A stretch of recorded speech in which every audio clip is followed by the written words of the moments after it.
again, we talk about the comparison with Donald Trump. The Trump administration did have visitor logs during its 4 years in office. They just did not share that with the public.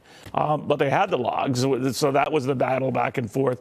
Why don't you let people know who's coming and going at the White House? As things stand now, that generally comes to light 5 years after an administration leaves office.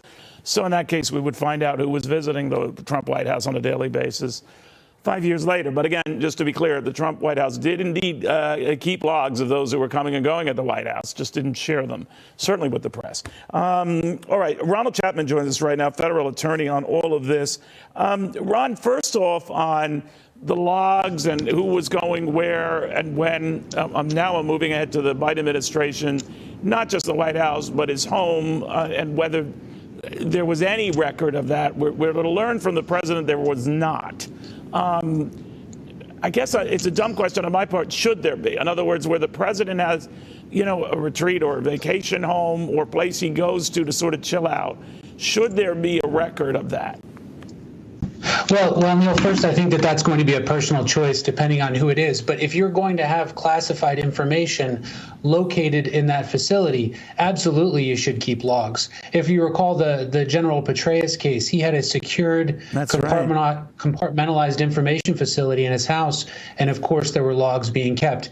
In this case, that's certainly Biden's choice. We won't get access to see who was in his property at the time, but that doesn't make it acceptable to have that classified information in that location. Ron, another question I have for you is that I know one of the chief lawyers for the president did go to the house, the Delaware home, to sort of look at what might have been there. Now, he apparently had clearance, I understand, to look at top secret documents, but we don't know whether the lawyers, and I assume they were lawyers that were brought with him, did. Is that a big deal? Well, certainly it is. My understanding is that Richard Sauber, President Biden's attorney, did have the ability to review this information and transport it to the Department of Justice or the FBI. The other lawyers, if they did not have security clearance, they would have had an obligation to stop as soon as they saw those records. And I'm assuming that's the reason why they called Sauber in the first place, to handle the transportation of the records or handle getting it over to the FBI. The timeline here is certainly very suspicious, though. We have November 2nd, classified information is found, Sauber is called in. President Biden would have been informed of that, and his obligation at that time would be to ensure that he had no other records on site, and Sauber certainly should have done that too. If he was aware of that last November then, I don't know any other way to put it but that the president lied. He said he was ignorant of this, didn't know about it, which in and of itself raises a lot of issues. But in this case, if he claims he was unaware of this, it's possible he forgot, but your thoughts? Well, I'm certain that Sauber would have informed the president of the fact that classified information was in his property and that the FBI would have been notified in the Department of Justice.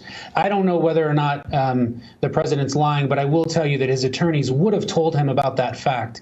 But, the failures here are both on the part of the president and his team, as well as Merrick Garland. If you recall, counsel was appointed to this case to determine if special counsel needed to be involved back in November. And at that time, the president should have ensured that he had no additional classified information. Merrick Garland should have also required some sort of certification from his counsel that no other documents existed in any of his property. So we know that Merrick Garland appointed a special counsel, Jack Smith, to look into the Trump classified document issue. We know the president commented extensively on that.